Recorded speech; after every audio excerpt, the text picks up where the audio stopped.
안녕하세요. 네, 반갑습니다. 판례세법 총 10번 정도에 걸쳐서 할 거고, 맨 앞에 표지에 보면, 그, 제목을 거쳐야 붙였는데, 특별 제공, 판례, 뭐 45선 이렇게 돼 있잖아요. 이게 작년에 있었던 것 중에 일부 뺀 거 있어요. 맨 앞에 보면. 그래서 학원 홈페이지에 가보면, 예전에 있었던 것 중에, 뺀 것 중에 있었던 거 한 45개 정도가 거의 붙어 있는 게 있어요. 그래서 홈페이지에 다운받아서 볼 수 있는 것도 있으니까 보실 분은 뭐 셀프로 보시면 되는 거고. 그래서 올해 추가로 한 25개, 26개 새로 넣은 게 있어요. 그리고 이제 좀 뺀 거 있고, 여전히 중요한 것들은 계속 넣어놨고, 그렇게 보시면 돼요. 매년 대법원 판례가 많이 나와요. 많이 나오는데, 이게 수업 목적상 출제할 만한 게 있고, 실무상 또 되게 중요한 판례인데 수험에 내기 어려운 것들이 있어요. 그래서 내가 이제 출제한다면 이제 생각해서 뽑은 것들 위주로 보시면 돼요. 이제 국세기본법부터 가볼게요. 세목별로. 이제 다른 세목하고 이제 걸쳐 있는 것들도 있다라고 보시면 되고, 첫 번째 이제 기한의 연장과 관련된 거예요. 국세기본법에 보면 기한의 연장에 대한 조문이 있어요. 조문을 먼저 잠깐 보면 교재 18페이지에 나와 있어요.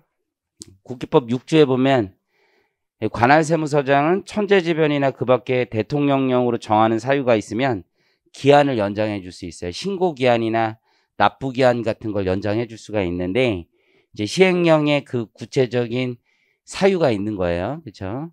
근데 이제 신고기한 연장 사유가 있으면 기한을 연장해 줄 때는 납세자의 신청 또는 직권에 의한 연장만 가능한 거예요. 기한의 연장은. 근데 이제 비교해서 가산세 면제 사유가 있는 거죠. 가산세 면제. 그래서 조문을 보면 사실 가산세 감면 등이라고 되어 있어요. 조문을 보면. 근데 이제 가산세 감면 조항이 1항이 면제고 2항이 소위 말하는 이제 강학상 감면이에요. 보시면 18페이지 가산세 면제 규정 있죠. 정부는 국세기본법 또는 세법에 따라 가산세를 부과하는 경우 그 부과의 원인이 되는 사유가 다음 중 어느 하나에 해당하는 경우에는 가산세를 부과하지 아니한다 이렇게 돼 있죠. 얘는 신청이나 직권을 요구하지 않아요. 그러니까 이 사유에 해당하면 가산세를 부과하지 않는 거예요. 그래서 두 가지 경우가 있어요. 보시면 기한 연장 사유가 있거나 혹은 정당한 사유가 있는 경우예요. 밑에 대통령령으로 정하는 경우는 그 정당한 사유에 대한 예시조항이라고 보시면 돼요. 아예 그냥 다툼 없이 이건 정당한 사유로 우리 못 박아둔 거라고 보시면 되는 거예요. 그럼 이해하시겠죠? 그러면 문제가 된 거는 뭐냐면 상속세나 증여세가 있어요. 증여세. 상속세나 증여세는 정부가 부과 결정하는 세목인데 납세자의 신고를 요구하고 있는 거죠. 물론 납세자의 신고로 그 세액이 확정되진 않지만 참고 자료로 활용을 하는 거죠. 대신 신고를 하면은 인센티브를 주는 거잖아요. 그 인센티브가 세액 공제란 말이에요. 세액 공제. 그러면 신고를 하지 않았어. 신고를 하지 않은 이유가 기한 연장 사유가 있을 때. 이해하셨죠? 그럴 때 이 가산세와 세액공제의 관계는 어떠냐? 이제 요 문제가 발생했던 거예요. 이제 상황이 어땠냐면 이제 좀 재밌는데 이게 뭐 상황이 그렇게 재밌는 상황은 아니죠. 이제 어쨌든 피상속인이 사망을 한 다음에 이 대표 상속인 갑이 있었어요. 장남이었던 것 같은데 상속세 신고 기한이 있었는데 까딱하다 하루를 놓쳤어요. 그래서 다음 날에 신고를 했어요. 신고를. 이게 뭐 그렇게 되는 게 있어요. 진짜 해야지 하다가 이제 하루 놓치고 그런 경우가 있어요. 저도 이제 뭐 상속세 신고가 이번 달 말인 건데 이렇게 까딱하다가 놓치는 경우가 있거든요. 어저께도 우리 뭐 개인 불복하는 거, 경정청구 거부 처분이 나와가지고 불복하는 게 있었는데 갑자기 우리 단톡방에서 그 같이 일하는 회사가 그 우리 막내한테 경정청구서 접수했냐?를 밤 11시에 톡으로 올렸어요. 답장이 없는 거예요, 답장이. 불안해. 하나가 이렇게 읽지가 않은 상태로 이렇게 불안하더라고. 이게 자고 있나? 읽었는데 이 애들이 지금 셋이 있는데 이 셋 중에 누가 읽었는지 모르잖아요. 모르는 상태에서 얘가 청구서를 안 넣어가지고 이거를 불안해하고 있나? 막 그런 나도 불안한 거예요. 그래서 단톡 답장이 없어서 혼자서 내가 걔한테 이제 개톡을 넣어서 다른 걸로 자냐? 했는데 안 읽고 있더라고. 그래서 밤 11시 넘어서.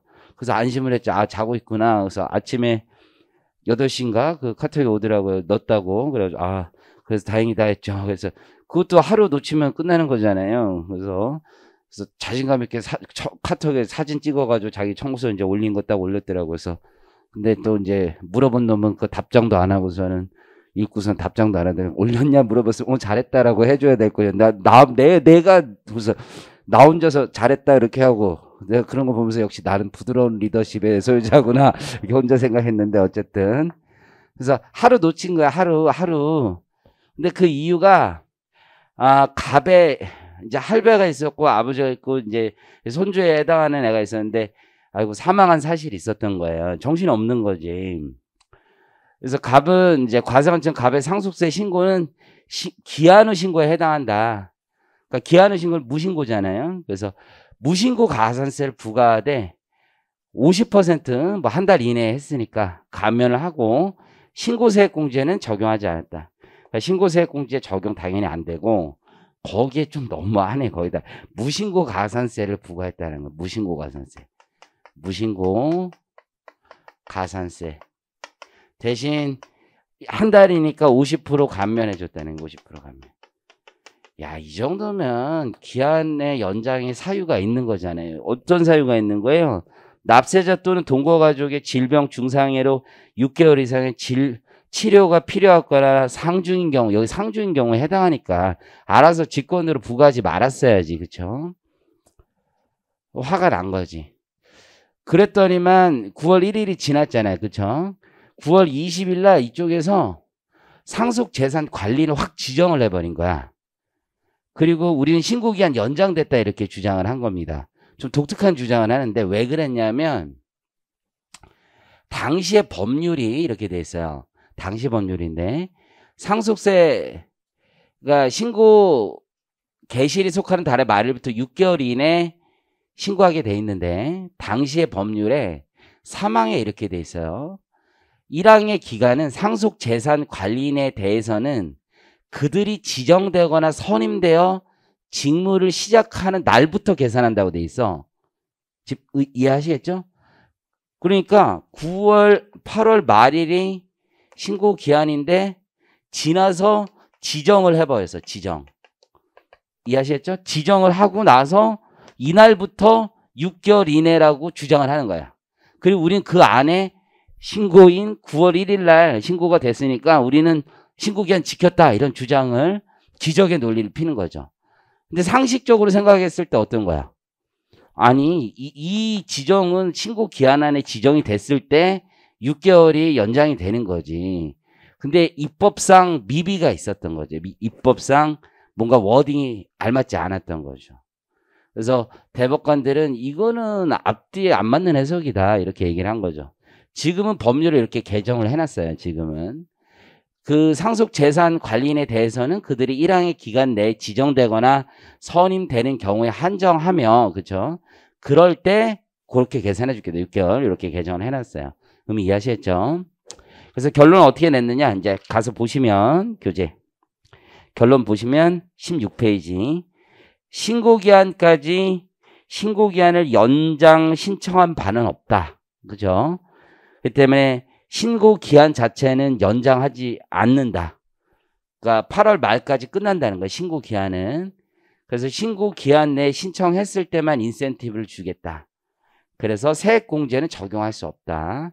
지금은 3%지만 당시엔 10%였어요. 굉장히 커요. 굉장히 커요.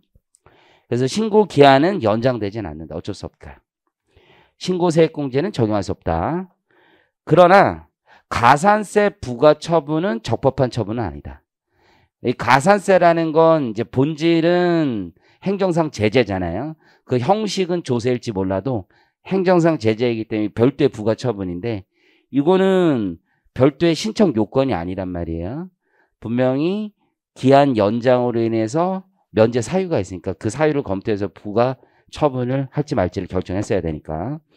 그래서 오른쪽에 주요 근거를 보면 기한 연장 사유만 있더라도 가산세 부과는 하지 않는다라는 걸 기억하시면 됩니다. 이해하시겠죠? 자, 넘어가 보겠습니다. 2번 19페이지 가보시면 종중 요 사례가 있습니다. 종중.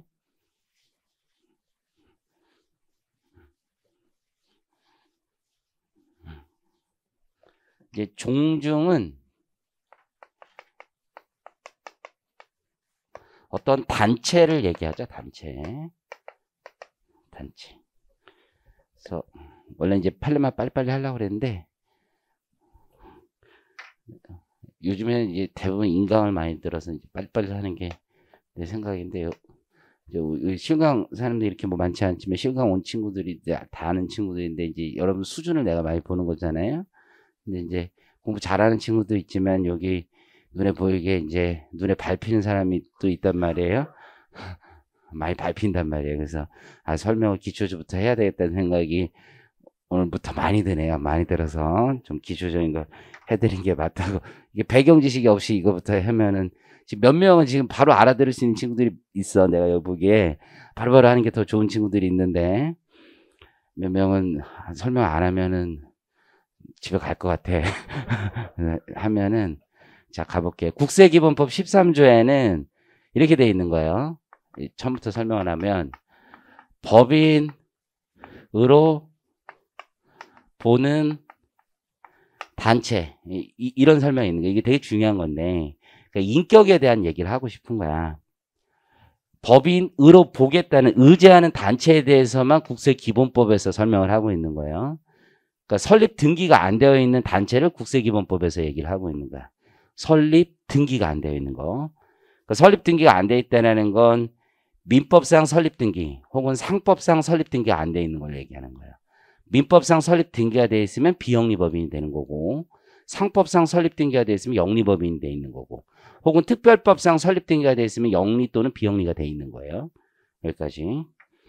그러면 이 단체가 어떤 역할을 가지냐에 따라서 우리 세법상 취급이 되게 다른 거예요. 단체가 만약에 법인으로 의제가 되고 법인으로 의제가 안 되느냐에 따라서 굉장히 다른 세법상 효과가 일어나는 거지. 그럼 법인으로 의제가 되면은 단체가 벌어들이는 소득이 법인세 영역으로 들어가는 거예요. 그렇죠? 영리법인인지 비영리법인인지에 따라 다를 텐데 어쨌든 법인세를 내는 거 법인세.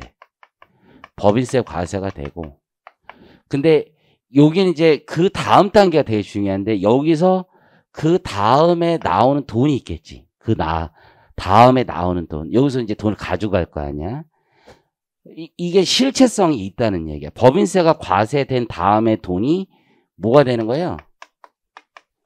이게 배당소득이 된다는 점이 굉장히 중요한 거예요. 그게 심지어 비영리라도 배당소득이 되는 거야. 이해하셨죠? 왜냐하면 소득세법 17조에 보면은 법인으로 보는 단체로부터 받는 돈도 배당이라고 돼 있다고. 이해하셨죠? 근데 종중 같은 데가 법인으로 보지 않는 경우가 있다고. 승인을 안 받으면. 그러면 얘가 법인이 아닌 거야. 그렇죠? 그러면 이거는 법인세가 과세가 안 돼요. 그죠? 단체성은 있을 수 있지. 그죠? 단체성이 있는 전제야. 그러니까 그들이 공동사업으로 할 수도 있죠. 그죠? 그럼 법인이 아닌 경우는 두 가지로 다시 나뉜다고요. 이게 공동사업인 경우와 공동사업이 아닌 경우로 나뉜다고. 그렇죠? 그럼 공동사업 아닌 경우, 공동사업인 경우가 있는 거지. 그죠? 그럼 공동사업이 아닌 경우는 이제 얘네들이 단체성이 어느 정도도 있는 거지. 다시 단체성이 있단 말이에요. 그러면 여기서 이제 단체성이 있는 거, 단체성. 다시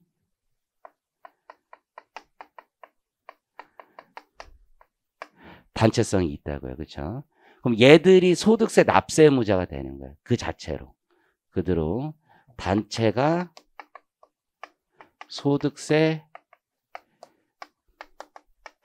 납세 의무자가 된다는 거예요. 단체 그 자체가. 지금 의미 이해하시겠죠? 공동사업이 아니면 단체 자체가 소득세 납세 의무자가 된다는 거예요.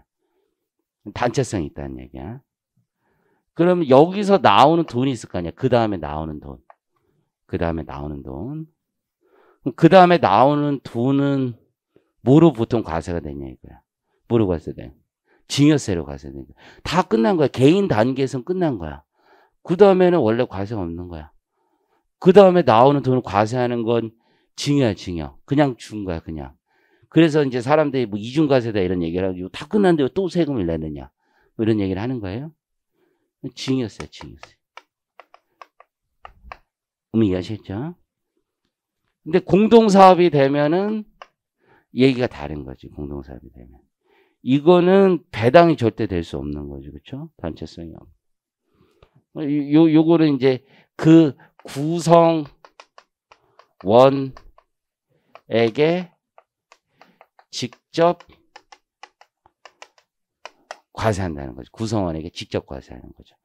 그래서 우리가 이 공동사업일 때 배당으로 볼 수 없는 게 수익의 분배라고 볼 수 없다. 이렇게 얘기를 하는 거예요. 그렇죠? 구성원에게 직접 과세하기 때문에.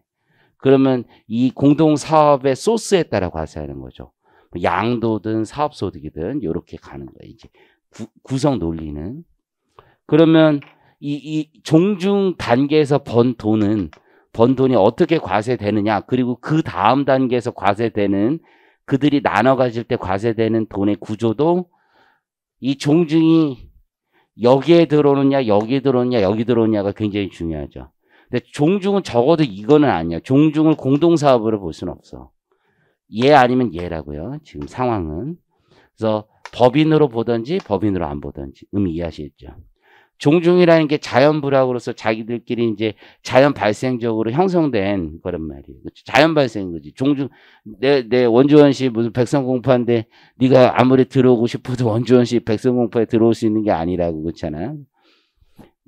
그래서 종중이 어떤 종중이 있었던 거야. 지금 이 상황을 보면 A 종중이 있었는데 81년 8월 11일에 땅이 있었어, 땅이.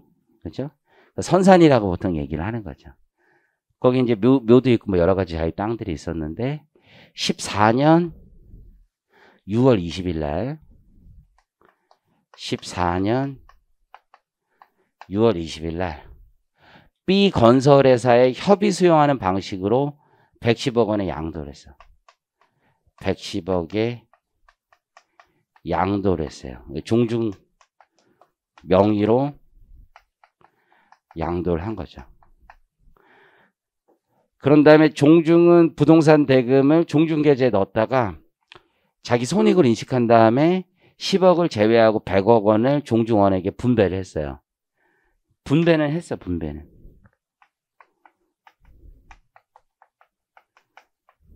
분배. 그러면 종중원들이 일반적으로 증여세 신고를 다 해요, 일반적으로. 여기는 양도세 신고하고, 양도세. 그러니까 양도세를 먼저 내고 남는 돈이 있겠지. 그지? 그리고 쭉 분배하는 거야. 한편 A종중은 양도일 이후인 14년 12월 24일 날 14년 12월 24일 날 국세기본법상 법인으로 보는 단체로 승인을 얻었대, 승인을. 이게 법인으로 보는 단체가 국세기본법에 두 개가 있다며. 당연의제법인. 그러니까 승인 없이 무조건 법인으로 보는 경우가 있죠. 그리고 승인의제법인이라는 게 있다고요. 국기법 13조 1항과 2항인데 2항에선 승인의제법인을 얘기하는 거지. 승인 의제범위라는 게 단체성이 있는 경우를 얘기하는 거로서 단체 자치 규약이 있어야죠. 그렇죠? 그리고 대표자 관리인이 있어야 되는 거고 그들이 독립적으로 재산을 수익할 수 있어야 되죠. 그리고 이익을 구성원에게 분배하지 않을 것을 요건으로 하는 거예요. 그러한 요건을 갖춘 단체가 관할 세무서장에게 법인으로 볼 것을 신청하고 승인을 얻으면 그러면 이제 법인으로 봐주는 거지. 그리고 그러한 속성을 갖춘 단체가 신청을 해서 승인을 얻지 않으면은 여기로 가는 거고. 그러면 얘네들은 그런 요건을 갖춘 단체야. 종종은 기본적으로 이걸 분배하지 않는 거라고. 선생님 분배했잖아요. 정기적인 배당 분열을 얘기하는 거지. 얘네들은 남는 돈이니까 이거 가만히 있을 수는 없잖아. 그냥 계속 둘 수는 없잖아. 그러니까 남는 거를 이렇게 일시적으로 분배하는 건 가능하다는 거야. 그래서 어쨌든 여기 이해하셨죠? 이거를 승인을 받았다는 거야. 승인을 이해하셨죠? 승인을. 그래서 승인을 받고 나서 얘들은 정관에다 이제 적은 거지. 1월 1일부터 12월 31일까지를 자기 사업연도를 하겠다라고 한 거예요.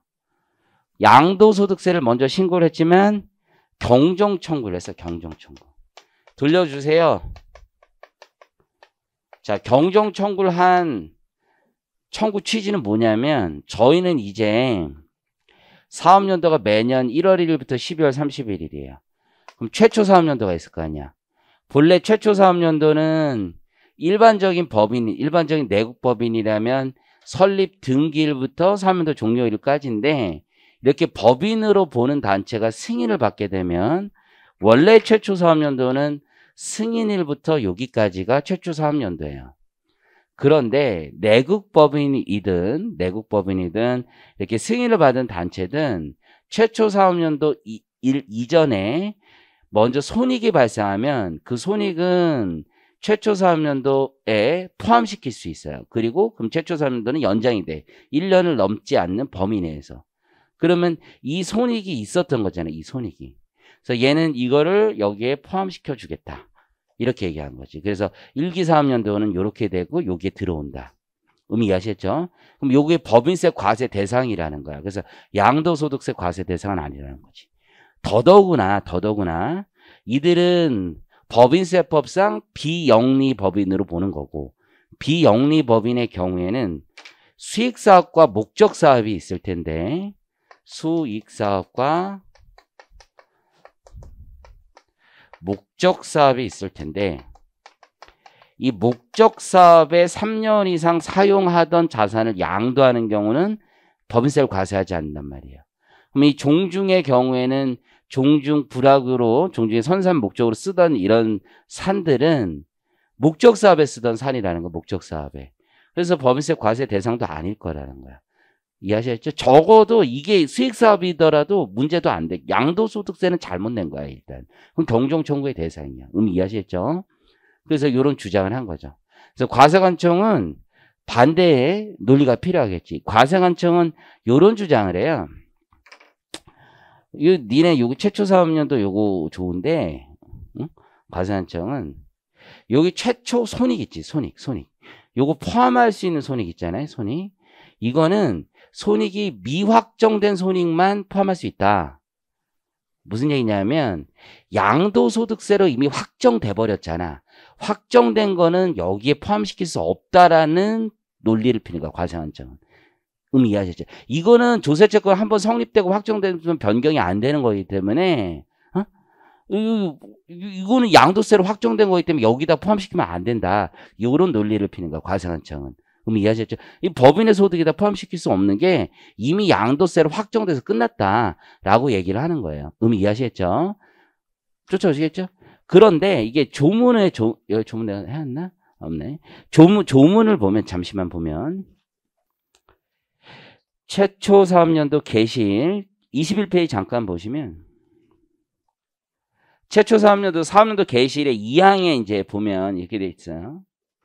1항의 규정을 적용함에 있어서 최초 사업연도 개시일 전에 생긴 손익을 사실상 그 법인에 귀속시킨 것이 있는 경우 조세 포탈의 우려가 없을 때에는 최초 사함도 손의 기간이 1년을 초과하지 아니하는 범위 내에서 이를 당해 법인의 최초 사함도 손익에 산입할 수 있다. 이렇게 돼 있고, 이 경우 최초 사함도 개시는 당해 법인에 귀속시킨 손익이 최초로 발생한 날로 한다. 이렇게 돼 있지. 그러면 과세관청의 생각은 이 손익이라는 게 확정됐으면 안 된다라는 주장을 하는 건데, 대법원의 생각은 이 손익이라는 말이 세액을 의미한다라고 볼 수도 없고, 확정된 세액이라는 말은 들어봤어도 손익이라는 말을 그렇게 해석하기는 좀 어렵다. 그렇게 해석하면 지나친 축소 해석이다. 이런 주장을 합니다. 의미 이해하시겠죠? 그래서 받아들여지진 않습니다. 그리고 조세 포탈에 우려가 없다라고 돼 있잖아요. 그렇죠? 이 조세 포탈로 이루어진 것으로 보기 어렵다. 이런 얘기를 하는 거죠. 이해하셨죠? 그래서 납세자의 손을 들어줍니다. 자, 그래서 앞에 결론부터 다시 한번 보겠습니다. 결론을 보면 19페이지. 최초 사업년도 개시일은 부동산 보상금 수령일인 14년 6월 20일이므로 부동산의 양도 차익은 최초 사업년도 손익에 포함시켜 주겠다. 그쵸? 따라서 양도소득세 경정 거부 처분한 과세관청의 처분에 적법하지 않다. 양도소득세는 존재하지 않는다는 거야. 이미 법인의 소득으로 이전되었기 때문에. 자, 법인세법을 적용해야 되는 거죠. 소득세법 적용이 아니라. 그러니까 근거 조문 자체가 사라졌어요. 주요 근거 법인세법 적용. 종중의 최초 사함도 개시일은 원칙적으로 법인으로 보는 단체로 승인받은 12월 24일이에요. 원칙적으로는. 그렇지만 그 전인 6월 20일에 생긴 손익이 사실상 종중에 귀속되었으면 그 날부터로 가는 거죠. 그리고 조세 포탈로 볼 만한 사정은 없더라. 최초 사업년도는 1년을 초과하지 않기 때문에 되더라. 다음 페이지. 최초로 손익이 발생한 날. 최초 사업년도 개시일 기준이 되는 손익에 대해 별도로 명문의 규정이 없는 한, 그러니까 명문의 규정이 없다는 거죠. 그걸 축소 해석할 이유는 없다. 과세관청의 주장과 다르게. 그래서 최초 사업년도 개시일 전에 조세 채무가 확정되지 않은 손익으로 축소 해석해야 할 이유가 없다. 그러니까 과세관청의 주장이 뭐였냐면 조세 채무가 확정된 손익은 포함할 수 없다. 이렇게 얘기했지만 확정되지 않은 손익을 포함에 주체로 할 만한 근거는 없다. 이렇게 얘기를 하고 있는 거예요. 부가처분 취소의 이유를 잠시 보시면 과세관청이 종중의 부동산 양도에 대하여 소득세법을 적용하여 양도소득세 경정 거부한 처분을 위법함으로 취소해야 된다. 그러니까 과세관청은 계속 소득세법이 적용되어야 한다라고 주장을 하는 거죠. 따라서 비영리법인인 종중이 3년 이상 고유목적 사업에 직접 사용한 부동산을 처분하면서 발생한 이익은 법인세법상 각 사업도 소득 범위에서 제외되므로 법인세 납세무가 없다는 종중의 주장은 검토할 필요도 없다는 거죠. 그냥 법인세법 적용 안에서 3년 이상 이런 거 필요 없이 그냥 적용 근거가 없다는 거예요. 적용 근거가. 이해하셨죠? 소득세법이 아니라는 거예요. 이해하시겠죠? 자, 넘어가 보겠습니다. 자, 22페이지. 과세요건 명확주의. 이거 이제 올해 헌법재판소 판례인데요. 이제 올해 작년에 없었던 건데.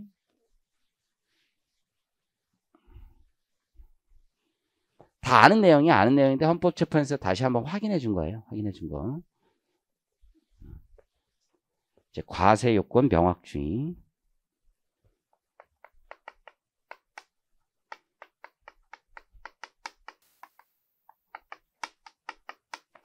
그래서 조세법률주의 양대 축이에요. 축.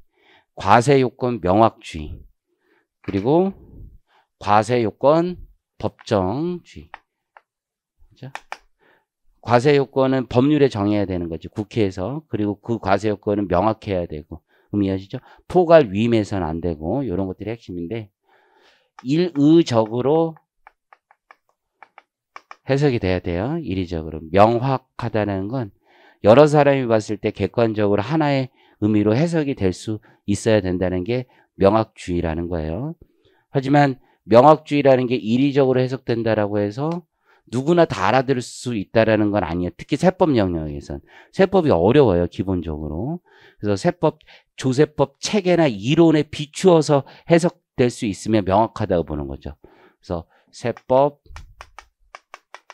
체계, 이론 등을 감안을 하고 있는 거죠. 지금 과세요건 명확주의에서 핵심 중에 하나가 그거를 좀 생각을 하시면 되겠죠.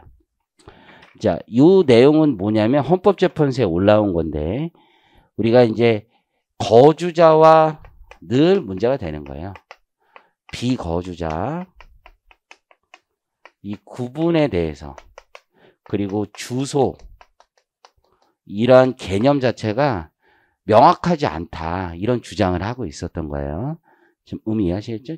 사실 그래. 사실 이게 명확하다고 보기가 되게 어려운 부분들이 있어요. 그래서 헌법재판소가 어떻게 얘기하는지 한번 보겠습니다.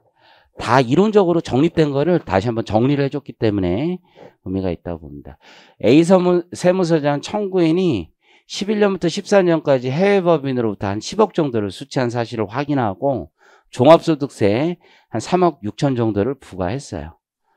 한 10억 벌었는데 한 3억 6천 갑자기 또 내라고 하면은 좀 화가 나는 거죠. 그렇죠?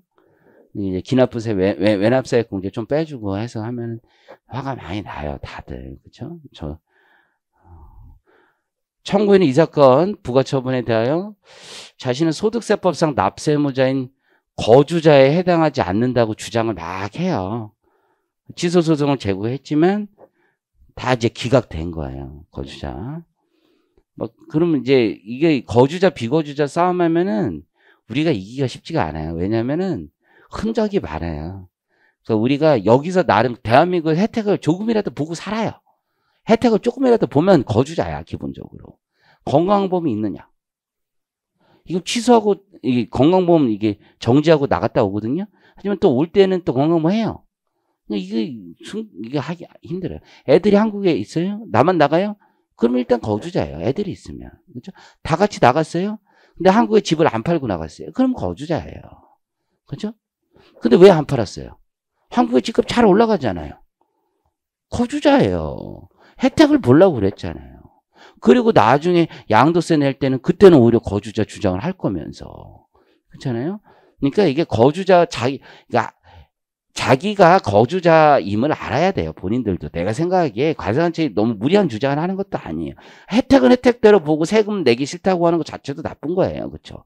하지만 그들은 이런 얘기를 할 수 있어요. 나는 혜택을 조금만 받잖아요. 조금만. 이 얘기도 맞아요. 근데 내가 대한민국에서 혜택을 조금밖에 안 받았는데 국민의 권리와 의무가 있을 때 권리를 요만큼밖에 안 받았는데 요만큼밖에 안 받았는데 그러냐 뭐 이런 얘기를 해요.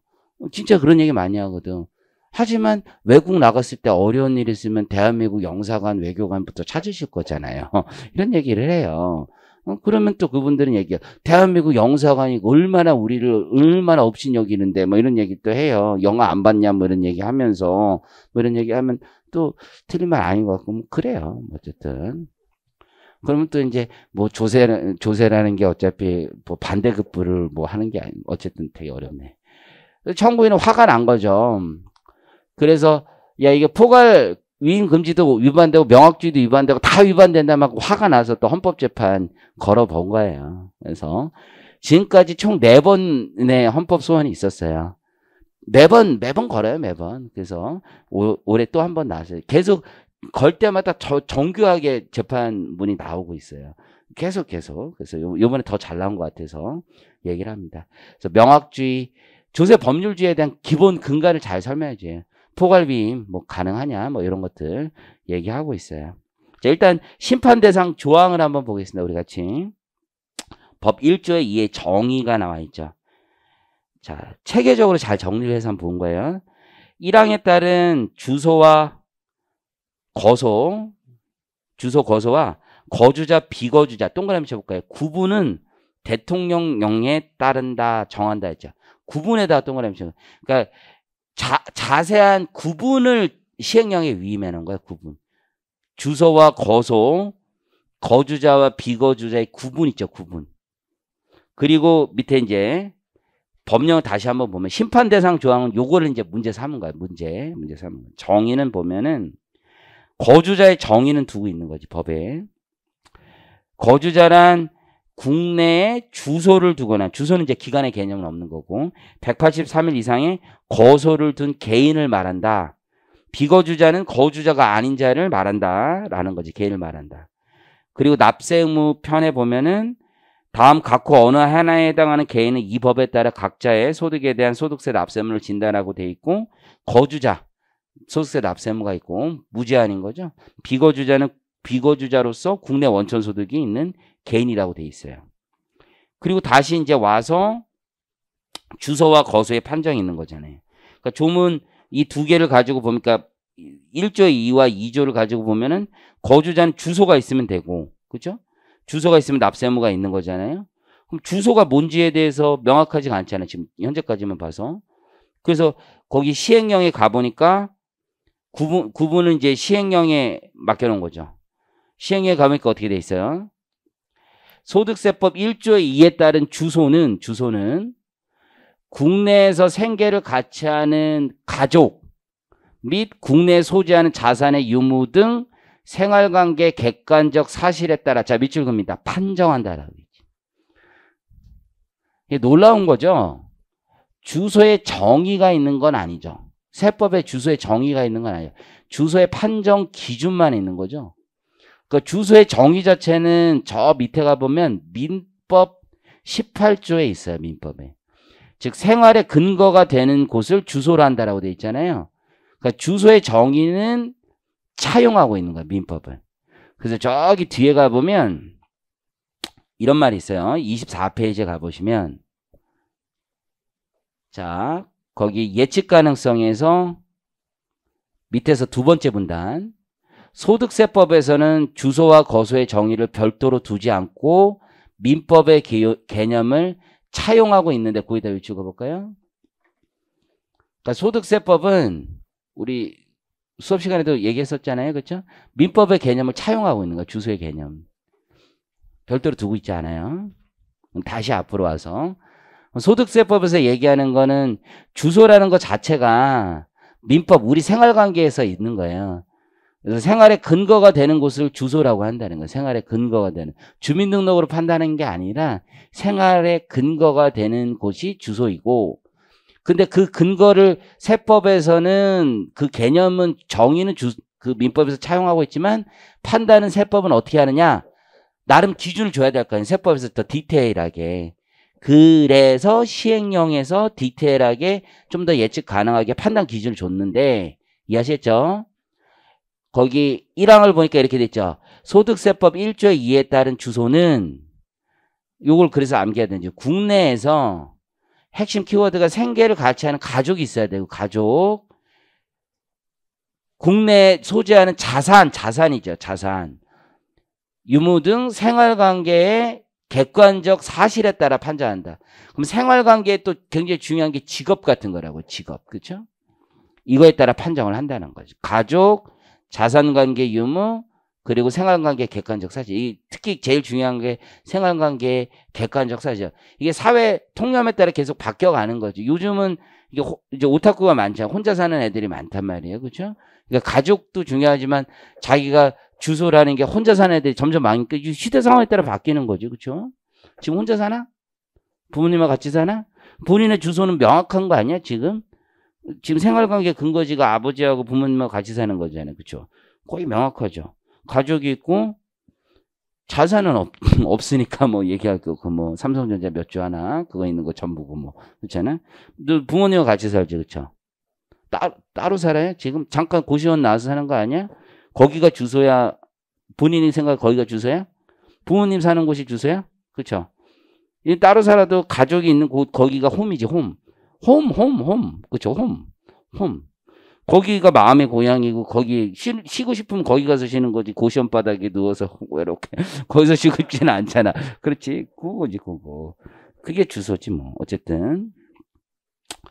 그리고 그 시행령 2조에 보면은 이렇게 돼 있죠. 국내에 거주하는 2조 3항에 보면 국내에 거주하는 개인이 다음 각호 어느 하나에 해당하는 경우에는 국내 주소를 가진 것으로 본다. 의제조항이 있는 거지. 의제조항. 그래서 계속하여 183일 이상 국내에 거주할 것을 통상 필요로 하는 직업, 그 생활관계 가장 중심에 있는 게 직업이란 말이에요. 직업. 그렇죠? 생활관계 가장 중심에 있는 게 직업이에요.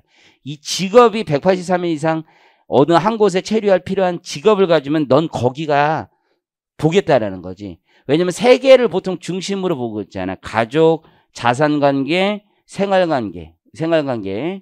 근데 그 생활관계의 핵심이 직업이란 말이에요. 그 중에서 직업을 가장 중요한 잣대로 봐서 의제하는 조항을 가지고 있다는 얘기예요. 그럼 이해하셨죠? 그럼 이 정도면 예측 가능하고 판단할 수 있다라고 헌법재판소나 대법원은 계속 보고 있다는 얘기예요.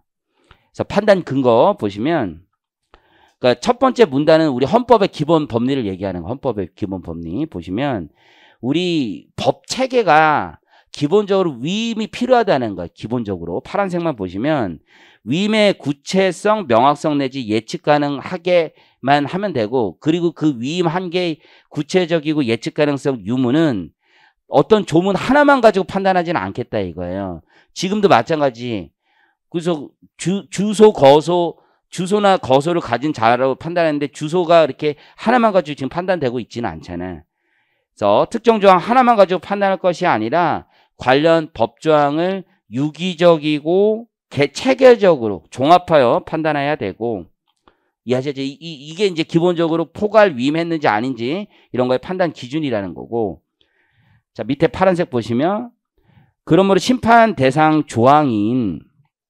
조항에서 시행령에서 위임하고 있는 주소, 거소, 거주자, 비거주자의 동그라미, 그 구분은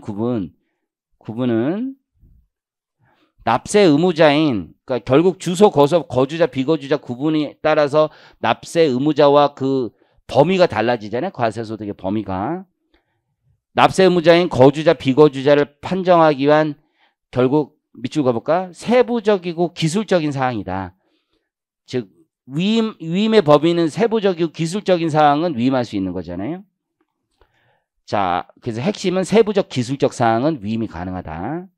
이는 납세 의무자인 거주자의 판정을 위한 과세 관할의 설정과 깊은 관련이 있다. 자, 밑줄. 과세 관할 설정. 결국 국제적 이중과세잖아요. 이중과세. 그래서 이거는 지금 역외탈세 방지라는 정책적 목적과 국민의 거주 이전 자유보장 및 외국인 투자, 국내 투자 및 방문 활성화 정책적 목적에 따라 변화하는 경제적 현실에 대응할 필요가 있다. 그러니까 시대 상황에 따라 계속 바뀌고 있다는 얘기예요. 그러면 시행령을 위임할 필요성이 더 높아지고 있다는 거죠. 또한 이와 같은 정책적 목적을 달성하기 위해선 세부적으로 다양한 복수의 기준을 설립할 필요도 있다는 거지. 모두 구체화의 형식적인 의미의 법률로 규정하는 것을 기대하기는 어렵다. 예측 가능성. 그래서 우리는 기본적으로 주소의 정의는 차용하고 있다. 주소의 정의는. 그리고 마지막 문단. 주소의 판정. 자, 동그라미 판정. 혹은 거주자, 비거주자, 동그라미 구분. 판정이나 구분은 다양한 사실관계에 대한 종합적인 고려가 필요하며 개인의 생활관계 중심적 장소를 판정하는 주된 요소는 거주하는 장소, 생계를 같이 하는 가족, 직업, 자산 상태 등이 될 것이라는 점을 충분히 예상할 수 있다. 그래서 마지막 문단이 제일 중요한 거예요. 그래서 우리가 거주자, 비거주자 판단에서 핵심 요소가 뭐인지 워딩을 제일 녹여내야 되는 건 다 여기라는 걸 잘 기억을 하세요. 좀 쉬었다 하겠습니다.